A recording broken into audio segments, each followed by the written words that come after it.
Hey everyone, and welcome back to Don't Open That Door. I'm Justin, the insurance agent. I'm Nico, the paranormal investigator. And I am Dan, a professor of deuterology. Dude. And today, we are reviewing Professor Emeritus of Deuterology. Ghost Stories, directed by Jeremy Dyson and Andy Nyman. We've got Martin Freeman as Mike Priddle, Alex Lothar as Simon Rifkin, Andy Nyman as Professor Goodman, and Paul Whitehouse as Tony Matthews. So this movie opens up with Philip Goodman. He is a specialist at debunking fake psychics and supernatural events. We kind of see him prove to a crowd that a spiritual medium who can talk to the dead is actually a big fake. But one of his, really big inspirations was Charles Cameron, another skeptic who kind of mysteriously disappeared. But, he doesn't stay disappeared, right, Dan? So what happens? Yeah, so one day Philip gets a letter, mysterious letter, turns out to be from Charles Cameron. He asks Philip to meet him at a certain address. So Philip goes and meets him there. And turns out that Charles Cameron had a few cases that he could not solve and was convinced that it was actual paranormal activity involved in these cases. Even though he's a skeptic, he couldn't find any other reason. And he wants Philip to disprove these paranormal activities for him.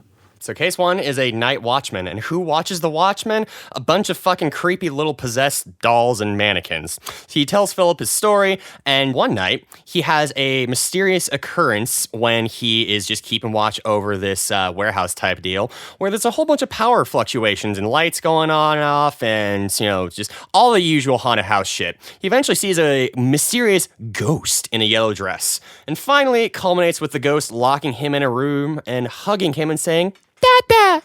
And if you wanted anything else that happens, you're not going to find out because we just end up seeing, Philip speak with the man's priest, and that man is, of course, Tony. But hey, we basically see Philip talking to his priest, and we move on to the next story. So case two is with Simon Rifkin, and he's a young man, I would say. Like early 20s maybe, yeah. Yeah. And he tells Philip a story about how he was driving a car in kind of like a scary woods area. And he essentially runs over like a goat man hybrid. I guess you could call it a fawn. Don't know if it really is. But his car then a little while later just kind of, shuts down. And while waiting for support, by the way, they told him it would take 10 to 45 minutes. That's a bit of a stretch. What a time frame. But while he was... Tough luck, shithead. While he was waiting for support, the beast enters his car. Now, it doesn't actually hurt him. It just grabs him and it's like, stay. But Simon's like, fuck that. And he dips into the woods and he's attacked by a tree. Again, that's where it kind of ends. And Philip later investigates the site, but he doesn't really find any strong evidence, to prove that it happened. Now, Dan, what's case three about? So case three is with a man named Mike Priddle, who is a rich international businessman. And Mike tells him the story of essentially a poltergeist that was haunting his house during his wife's pregnancy. And it turns out that his wife dies during childbirth. While Mike is telling Philip the story, they're hiking just out in nowhere. Like, I don't even know. And it's nice British countryside. Yeah, countryside. And Mike had taken out like a shotgun. So after telling Philip the story, Mike puts the shotgun to his head and kills himself.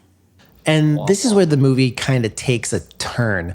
Nico, what happens after that? Right, so the movie definitely takes a turn. Philip goes back to Charles, the one who gave him this task in the first place, and then Charles rips off his fucking face like he's John Travolta in Face Off, and he reveals himself to be Mike, who is Martin Freeman. So we're going from this old dude to Bilbo Baggins, just for context. So the visuals are jarring. Mike then rips down the actual background of the house in a really trippy scene to reveal a door.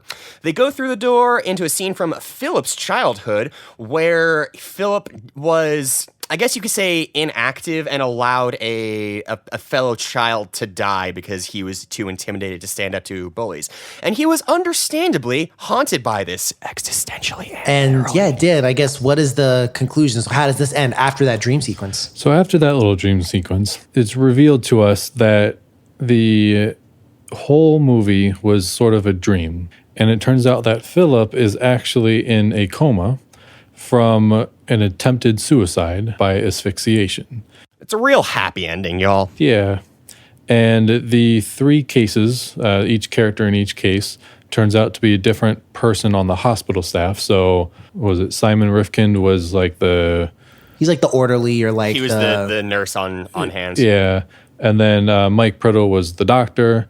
And then the first guy, the night watch guy, was the janitor. Tony. Yeah, he was janitor. Tony was the janitor. So I guess Philip is somewhat has some sort of lucidity anyways, enough to recognize people's voices maybe. And that is what created these dreams for Philip. Yeah, and it is kind of, I would say a morose ending. Gonna pull that word out of the bag. But let's go ahead now and get down to brass tacks. So, visuals, Nico, how would you say this movie looked? So I think the movie looks great. I was pleasantly surprised the first time that I saw it. This is the second time I viewed it. But I was pleasantly surprised by both the makeup as well as the color grading, particularly in the first scene when Professor Goodman is talking with the night watchman. Everything in the bar they're at just looks very simultaneously sterile and nostalgic with the sort of like dark greens and yellow sort of hues that are going on. But apart from that, there isn't really anything too otherworldly that jumps out, with a couple exceptions. There are some like zombie-ish kind of things, and they do look well made. Like it doesn't appear to be really that much CGI, which I always appreciate. But apart from that, I mean, it's a pretty straightforward setting. It's good. It fits. It works. Okay. Dan, do you have anything to say about the visuals? I actually like the cinematography quite a bit. There are some really cool shots. I can't really think of like a specific one right now, but there's just some really cool shots that are a little different than what some movies would do, just more creative, and shots that to me almost make you think. I just really like some of the cinematography involved. I will say as well, I did enjoy the vast majority of the cinematography. There were a couple notable kind of cutaway scenes though, where I think something like extremely violent was happening and they kind of cut away from it. Or there were some things, for example, like we didn't really get a good chance to get a good solid look at, which is oftentimes, a method to cover up, or not necessarily cover up, but to like either A, add mystery, or B, kind of, if they didn't necessarily, have the budget for something, well, that's one technique you can use. It was used a lot back in the day for older movies as well. I mean, by like the cutaways, do you mean with like the Goatman Fawn thing and stuff like that, or what? Well, that's one example, but there were a couple others where like we didn't like. Sometimes they would show stuff, and then sometimes it would just like cut away from certain things, and I was a little bit confused at that. Like because, for example, when they had the doll or the girl who was, dressed up in a yellow dress, like they actually showed like, like her claw hands and stuff like that. And I thought that was cool. Like I thought that was a really cool piece of costume and design. And it almost felt like the rest of the movie kind of as it went on didn't almost like kind of showed less and less, if that makes any sense. But audio, and I'm going to start. So this was the first part of my problems with this movie. So I will say that from my perspective, the audio was overdramatic. The audio was, in essence, your friend screaming bloody murder because they got bitten by an ant. There were scenes where the music would be frantic or super scary, but to me, nothing scary was happening on the screen. Like it was like normal things were happening on the screen, and there was this really just like, for me, it was kind of like, it was dissonant to me at times. And that's particularly with the score. With the actual, audio itself of the movie, I thought it was pretty good. But just the score for me was sometimes at odds with what I was seeing on the screen, I thought. I agree with you. Maybe not to the extent that you do. I thought it may have been a little overdramatic, but not enough for me to be like an issue or anything. See, I actually liked it for the reasons that you said that it was that it didn't work for you. I felt that the music was adding to the narrative personally, but I understand that that's not going to be for everybody. Like it was more. It wasn't so much where the music was a textural thing. I think we could say that much. It wasn't just like adding some, just some soft pads or anything. Like no, there were actually like motifs that they used, and I thought that was pretty cool. But I understand that it definitely was a little bit over the top, and that's not for everybody. Okay. So let's go ahead now and just take a quick look at how this is presented to us. So it's presented to us essentially in very segmented parts because we get to see like the movie actually like breaks and goes, like case 1, case 2, case 3. And in that sense, it is kind of like a collection of ghost stories, right? How did you guys like that? Dan, I'll start with you. This movie, real quick, I don't know how I feel about, just in general. I don't know if I like it or dislike it. And this to me is where my unknowing of whether I like it or not starts. I like the idea. I don't really see that very often in like a horror movie like this where it's kind of broken up into chunks like that. And I kind of like sometimes the cuts were pretty abrupt. I mean, like the first case, like we said, it kind of culminates with the ghost locking the night watch, Tony, into a room. And then like you actually, like Justin mentioned, you see the spirit thing and it's like has like this clawed hand that it's like putting in his mouth. And then all of a sudden it just cuts. And it just goes right back to Philip, the main character, and doing whatever he's doing. And it's jarring, but it's also kind of like, okay, that's interesting. Like I'm down for like a movie doing something different and, trying that. And I was like, okay, cool. So I kind of like that. But then like the ending to me, sort of the whole like mindfuck ending that we'll probably talk about a little bit later. Just maybe. It was just too many different things in the movie. Like I feel like it's okay, totally like more than I love when a film experiments a little bit or tries something a little bit outside of the norm of a movie. Because like I said, I haven't seen a horror movie really do these kind of segmented parts, at least not very often anyways. I know they're out there, but not many. So I like the experimentation, but I thought other parts of the movie experimented too much as well. And then it just kind of negatively affected the whole movie for me. So, I mean, as an idea, I liked that it was kind of broken up into pieces. So it's funny because I actually legitimately wouldn't normally have a problem with something being broken up into pieces like that. Bud. I think, and at the end of this review, I will name an anthology kind of horror stories that, in a similar vein to this, that I think is far superior. But well, maybe I don't have a problem. Don't give it away. Well, I'll just name the name. But okay. I think that for this one in general, it wasn't kind of your point, Dan. It wasn't so much the idea, but rather the execution. Mm-hmm. So, and Nico, I actually have a quick question for you. Please. How relevant did you find the introduction piece? Not the piece where he's proving the fake kind of spirit medium wrong, but there's an intro piece that we didn't necessarily cover in our plot synopsis where he covers, he's a Jewish man, so he covers his, his bat mitzvah. And there's a little bit of a storyline where his father basically rages out at his sister because she likes someone who I guess is not part of the Jewish community. And he takes offense to that. But then that really doesn't have a ton of relevancy, to be blunt. Like there are remarks about him being Jewish, but specifically they kind of spent a little bit of time on that. And I, at least from my perspective, and correct me if I'm wrong, I didn't see a lot of relevancy between that and then the rest of these parts of this movie. Do you agree or disagree? I can actually help elucidate on that. Yeah. So that is his sort of like just the thing that started him off. That's the onus of him like being a skeptic and sort of being, I guess, antagonistic towards more, not really religiosity per se, but just like really that's what drove him to be a skeptic, was seeing his father get so just devolved into the almost fanaticism. And we can sort of see that when the next scene is, we see that the magician psychic fucker, like there's a clear con artist element to it. And given the juxtaposition between that and the opening scene, I really think that was just kind of like a framing device. Because you're right, it doesn't play as much like evidence in terms of like him being Jewish, except for the fact that he's bullied later on. So I guess I understand what you're saying, but basically that's just the framing device, yeah. Okay, I understand. That's a good point. I don't think that intro is necessary at all. I think that as an audience member, I'm so familiar with skepticism. Or like, I feel like the movie could have just told me, hey, this is a person who has a whole TV show dedicated to debunking I will give you psychics. And I would have been like, okay, cool. This guy doesn't believe shit.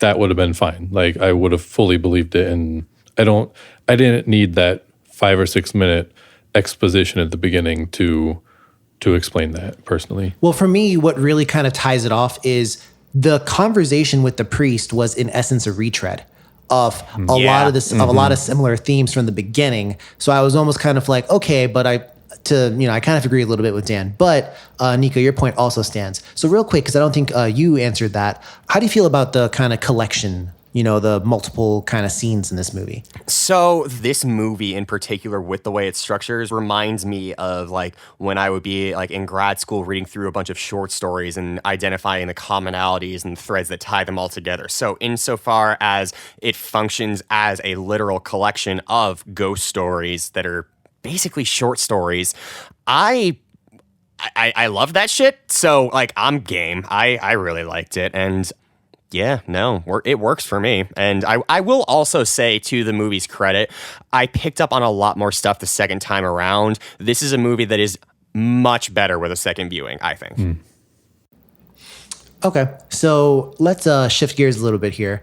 So I'm going to go ahead and give you guys a quick quotation here. How unfashionable it's become to believe in anything other than our own personal gains. That is what Tony's priest says to Philip. They have a talk about not understanding things that don't fit into your worldview.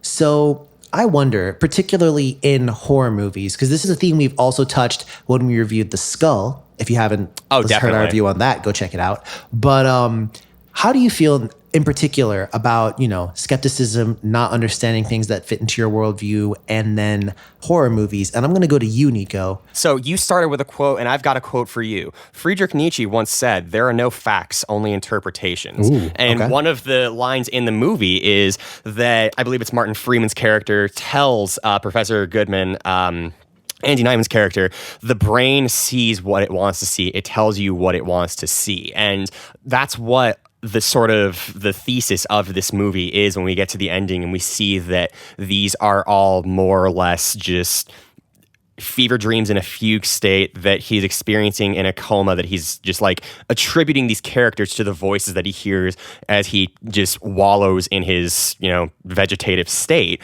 And to that point, as sort of like a thought experiment, I think that this movie does well.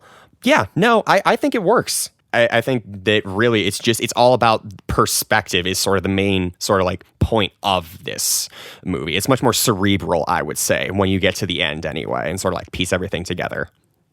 Okay, I would say that, as far as skepticism goes, the movie itself, so I started when I first watched it, right? I questioned why a character like Charles would be so, shaken, essentially, from a claim from somebody like Tony, where, because they were talking about, he's like, I couldn't prove anything in the case, or I couldn't solve it. I don't know if there was anything to solve in Tony's case. What was there? Like, what was there to solve? Like that literally could have been like maybe Tony got drunk one night and just, hallucinated or made up the whole thing. Like, it's possible. And that's my point, is like, so I guess from the start, and this is another reason why I got angry at the movie, was even I think sometimes the movie's rationale as to why some characters would be traumatized or why some characters would be shaken up, to me didn't make a lot of sense. Because you have somebody like Charles who, before the reveal, we know him as someone who has for a long time debunked things and very evidence-based and very, belief in, like science and rationality and facts. And I don't see how a case like Tony shakes him at all. I think that's something that people who believe in skepticism say like, well, you have no proof. And I mean, Philip says that. Like after Philip investigates these, and he has experienced a couple hauntings as well throughout this process, he goes back to Charles and goes, all of this can be explained. Like this is horseshit. Like, why did you make me do all this? All these things are just crazy people talking, or like depressed people, or like making things up. But then another thing is, remember that none of this movie actually happened.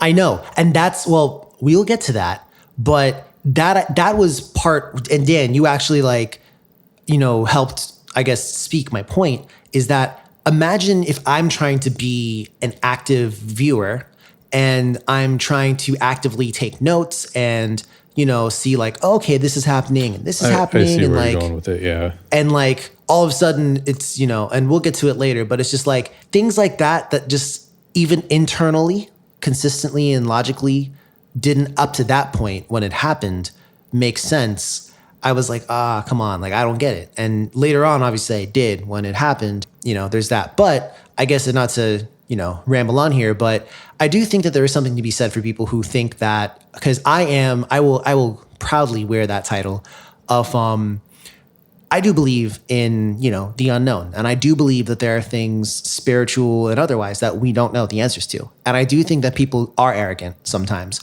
when it comes to, thoroughly dismissing everything just because, well, I don't see the evidence for it. So therefore, whatever else, or it doesn't fit within my worldview or my mentality. But again, to anyone like that, I would strongly say, I would bet dollars to donuts that Dollars to donuts? What? Yeah. Am I not hip? Is that a thing? Dollars to donuts? Cash in Is that like his, a fucking his food dollars drive or at something? Krispy Kreme. Krispy Kreme? Are we sponsored now? You guys never heard that phrase? No, hashtag no sponsor.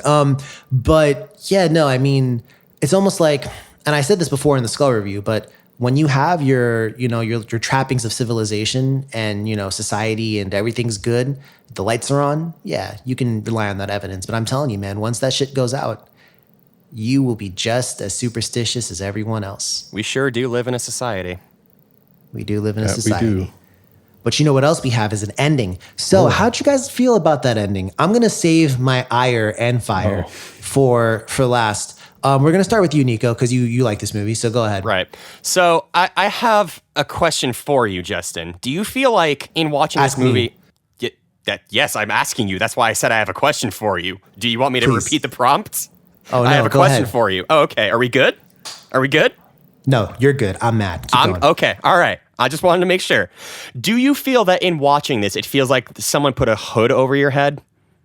No. Just like pulled a hood over your... Okay. Well, then, if no, then would you in fact would you ask, where the hood at? Because I feel like you feel as if you have been misled in this movie. Do you feel like you've been hoodwinked, Justin? Because it sounds like you feel like you've been hoodwinked. No, I'm just angry at the end. But I like the ending. I already said that much. Like, I think that shit's fucking cool. And I love the little hints earlier on. Well, then it's not really a hint, but just like, I guess you could call it, it's very subtle foreshadowing, where in between the cases, we have the shot of Professor Goodman looking up from his comatose state into the mirror that Simon Rifkin puts over him so that he can look outside. I just think that's really fucking cool, how it all just, you love to see a plan come together. Which I actually don't get, because from the end, the scene at the end, it doesn't look like there's any windows in that room. I guess that's fair. And like, we can't really know, but look, I'm just saying I liked it. Dan, go ahead. Because I'm afraid my criticism is going to be a little bit biting. So, again, and I think you said it before, I like the idea, but I don't know that I like the execution. I don't know if it fit the movie for me. It just felt a little displaced, and it kind of fits because I like sort of those mindfuck kind of things and cerebral kind of stuff, but it just didn't seem to fit for me. It just felt weird being in a movie like this, and maybe I'm just not used to that. And maybe, like Nico said, maybe on a second watch, I might be like, okay, yeah, that was cool. But watching it initially, like, I finished this movie and I just sat there and I was like, do I like this movie? Do I not like this movie? I really don't know. A lot of the ideas I thought were great, but the executions or just how it all fit together just didn't seem to line up for me. Yeah, so I don't really know how I feel about that ending. But one thing I did think about, though, we were talking earlier about sort of the intro scene and how that's a little different. And then when he's speaking with Tony's priest a little while later, that sort of is a callback to sort of the beginning and kind of brings that back. Right after he talks to the priest, the last line the priest says is something to the effect of, I think Tony is a man who cares about his family. So right after the priest scene, Philip goes to visit his father. Do you remember that scene? Yes. And they're in like It's completely silent. right. And it looks like they're in a nursing home. Right. And looks like the father is in very poor health.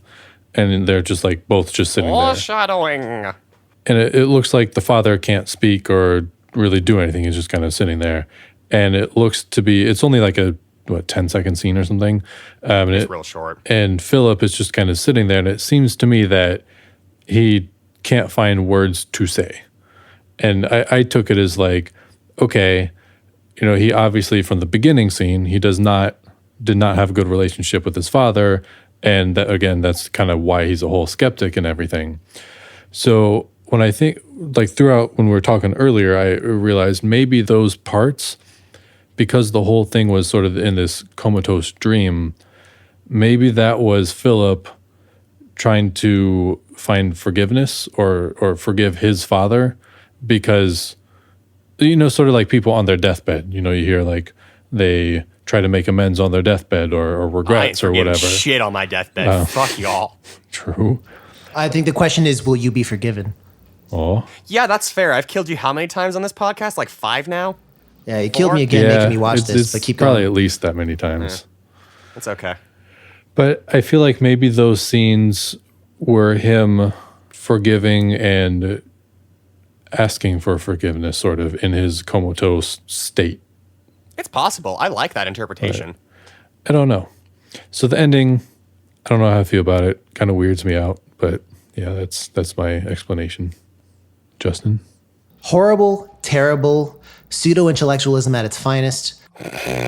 Nice. Just a spit in the face of everyone who watched this and actually tried to pay attention and rationalize and solve this. From the moment that Charles ripped off his face to reveal that he was, in fact, Mike, and they ripped open kind of a hole in the reality, so to speak, leading to a door, I quickly felt I went through the stages of grief in reverse.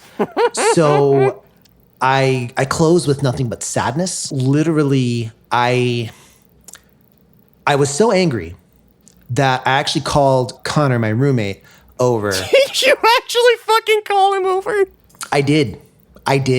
Because let me tell you something. It was all a dream ending is either very creative or, in my mind, very shit. And I'm going to be direct. I thought it was shit. The execution, I thought was shit. Like, straight up. If I seem angry, it's because I fucking am. Because well, literally... For context, I was the one who recommended this movie for us to watch, by the way. Like, I walked into this with hopes, and to be honest with you, the introduction, talking about his childhood and, him proving the person wrong. And I was so ready. And to be honest, like, it's just such, like, again, it's just like a smack to the face. Like, what was the point of any of it? Literally all of it was comprised of, things that he saw or heard from, the interactions around him in the hospital, from the janitor to the, the doctor to, the kind of nurse / assistant / orderly. You don't exactly know Simon's position, but like whatever was going on, I felt like that was an ending worthy of, like, I wouldn't be mad if that was in a horror short or something like that. But I really sat here for an hour and almost 40 minutes to just get told it was all irrelevant. Like, that angered me greatly. And I sincerely hope that my anger translates across the airwaves, because I think there were aspects of this movie that were really well done, namely costume design, cinematography. Like, there were parts of this movie that in my mind were let down by the plot, horrifically so. And I don't normally come on here and bash movies. I don't normally come on here and Which hate fucking surprises the shit out of me. I try to be constructive and I try to be honest, while at the same time not purposely going out to hurt anyone or, because why would I hate the craft or try and bring down the craft that I love so much? But at the same time, I have to call it as I see it sometimes, and I fucking hated this ending with a passion. Damn. Go off, I guess. But yeah, so what would you guys do? And this one actually fills me with more anger. I'm a little curious to see how you're gonna pitch this one. Because I've been thinking about it all day. I think I would just lay in a bed. I too would also be comatose. To cut out the cheese of the ending, let's say it was actually happening, right? Let's say, for example, in real life, not in a dream, you are a skeptic. You basically make a living from exposing certain things. And then your idol basically, he's like, hey, can you solve these cases? And let's say you start to run into maybe some supernatural shit. What would you do? And I'll go ahead and start with you, Nico, because you are the skeptic of the group in some capacity. So go ahead. So avid listeners of our pod already know what I'm going to say. I would call Ed and Lorraine goddamn Warren. That's what I would do. But no, I would probably like, are we assuming that I've already investigated these in good faith? Yes. Okay. I would bring the evidence to him and I would tell him like, look, it's a crock, whatever. Sorry, couldn't help you. Please die in peace. Because he was looking like he was already on death's bed. He's on death's goddamn door. He was ringing the doorbell. Yeah. He has hand on the knob and everything. Dan, speaking of, what would you do? I feel like this one is hard for me to answer because I'm not a skeptic. One thing I do give the movie credit for too, I feel like the progression of the main character going from a skeptic to, believing sort of at the end, pre-mindfuck anyways, pre-reveal of the comatose, I should say. Yeah. I feel like that was pretty accurate, what would happen to a skeptic like him. But if it were me, I would just call the dude. I wouldn't even go back to his place. I would just pick up the phone and be like, yo, nah, this ain't it, Here's bro. what you do. You fucking subcontract this shit. You get some other motherfucker, some poor college student who needs rent money, and it's like, yo, go check out this abandoned ass warehouse. I'll give you $300. I also wouldn't go to the places. Again, I guess if I was a skeptic, I probably would. But I wouldn't go to that haunted ass place to check it out myself. Nah, you already said it's haunted, so I'll take your word for it. But I'm not a skeptic, so fuck, I don't know. Basically what I would do is this, right? So first off, when he hits me up, number one thing I'm about to do is I'm gonna hit the news station and be like, yo, I got a hot tip for you. I know where you're at. Pay me. And then once they do that, I will reveal his location. But then also, first thing I'm gonna do is this. He fucked up. I would have talked to the priest first. Yeah. Well, you I'd didn't have know been the priest, though. Well, no, I'm sorry. That is fair. I would have talked to the priest, I guess, immediately after speaking with Tony like he did. I'd have talked to the priest. I wouldn't go do no investigations. I'd have been like, hey, so you think that was really a ghost? And the priest would have said yes. And I'd be like, oh, shit. Yeah, if the priest says yes, then I'd be like, yeah okay. All right. Oh, shit. I'd have just been like, I'd have called the man back and be like, you know what? You're right. Ghosts are real, dog. And I'd have hung up. And that would have been it. I would have been like, sorry. But then again, and this was, I guess, kind of another force that I had. He was like, the arrogance that I walked into these houses with. But I was like, no, you actually proved a lot of cheaters and scammers wrong, though. You did good work. Yeah. Even if you were wrong about ghosts not existing, you still caught liars and cheats. Mm-hmm. So even if, and I made a note here and, I'll say it now, it kind of reminded me a little bit of Scooby-Doo on Zombie Island, where just what the fuck? That's a fucking goat of a movie, bro. That is a good ass movie. Can we review that? I think that because in Scooby-Doo and Zombie Island, the gang is every mystery, that's supposed to be real. No, it's always fake. It's always just a guy in a mask, as the song says, if you guys will recall the song. Capitalism is the real devil here. It's just funny because it's kind of like the opposite, or not the opposite, but this dude taking it from the opposite perspective, where he's walking into this assuming everything is fake. And yes, there may be, a couple cases that are real, but those are going to be the vast minority. The most of them are going to be scammers. Right. So yeah, but that's kind of my take. And now we're going to take it to our favorite scenes. So I'm going to go ahead and go first. Don't worry, the fire in my belly is not going to stop me from appreciating the good things in this movie. So I would say my favorite scene is actually the first case, everything non-horror related. So interesting. I like the interplay I like Tony's character, right? Because I'm just fascinated by that kind of person where he engages in a form of basically soft xenophobia and racism. You know, he makes a couple mentions to Brexit. He clearly doesn't like working with, you know, his foreign coworkers. He works with a Russian guy the night that he's talking about, and he makes a note like 2 of the foreign lads.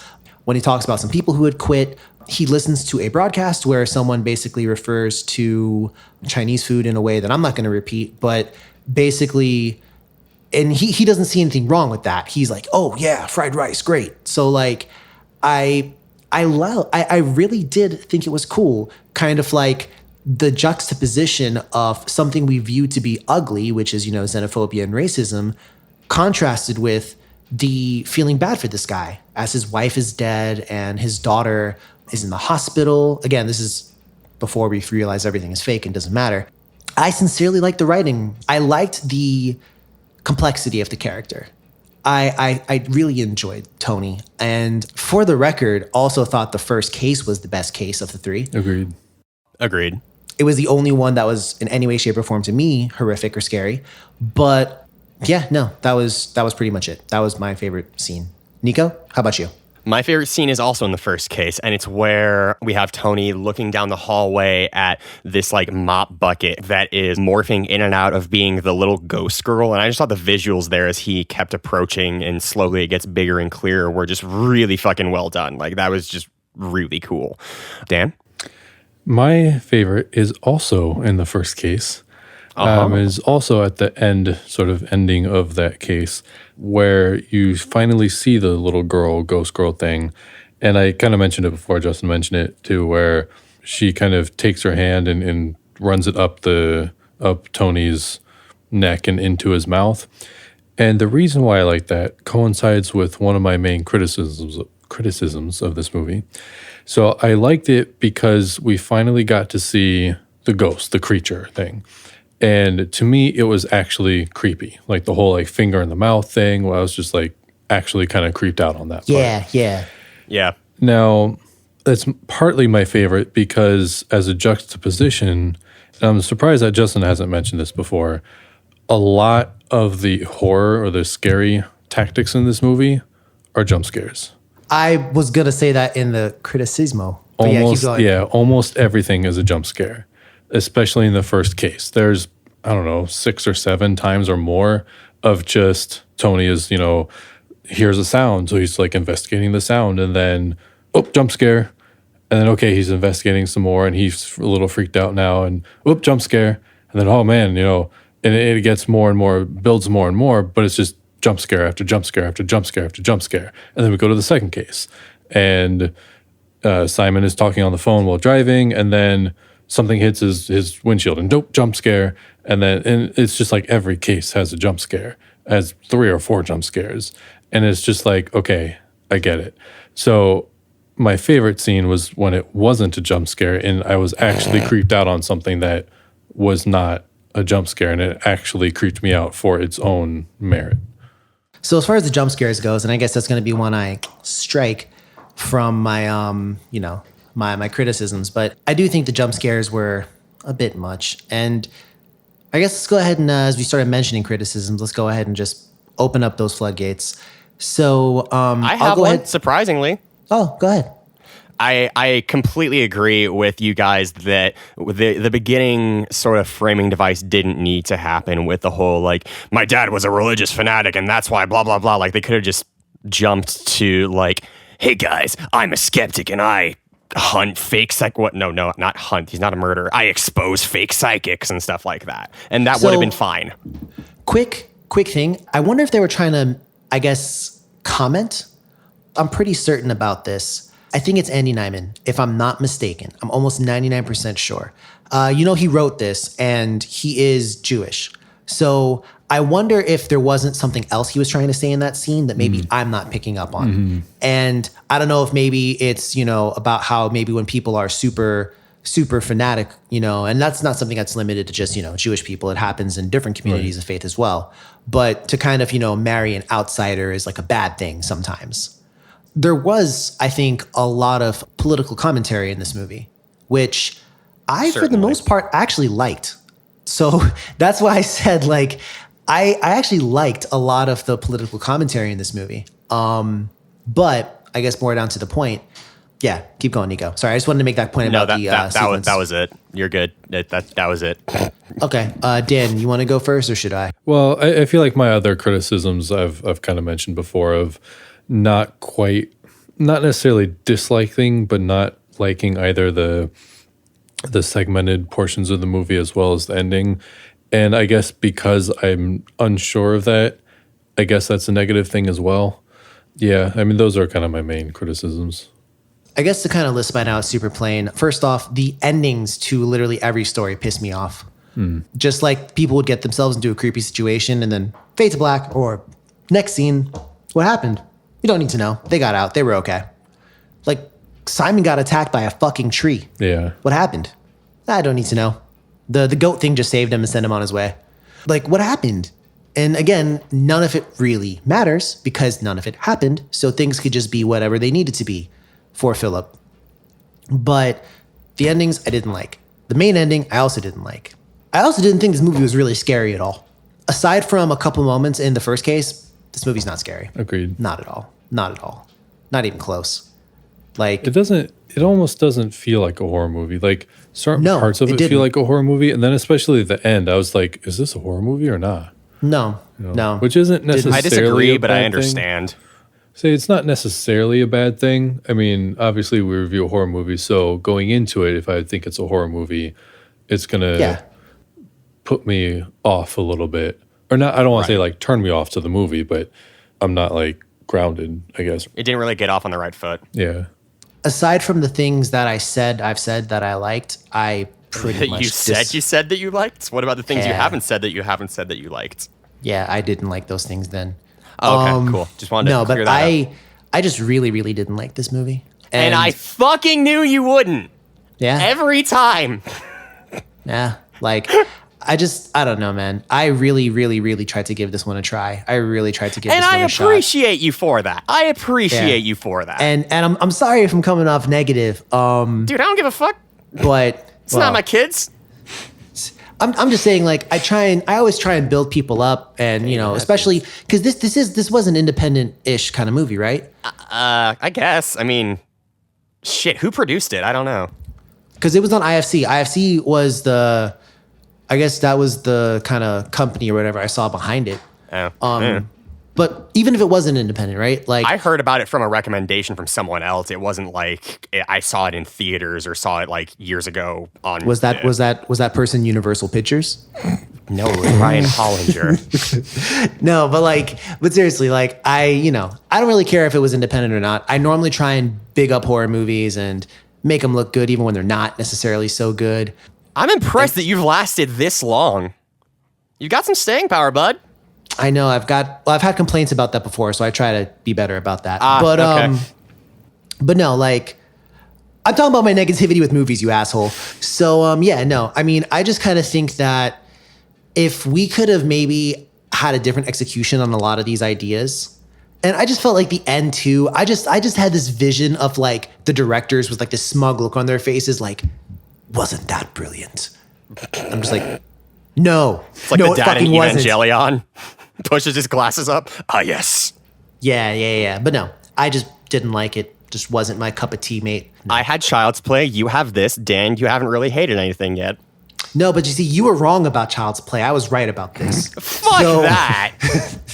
So let's go ahead to the critical review, shall we? So there was a little bit of a discrepancy between the audience and the critics, as the common man rightfully dislikes this. Not playing. So it's got an 84% on Rotten Tomatoes from the critics and a 59%.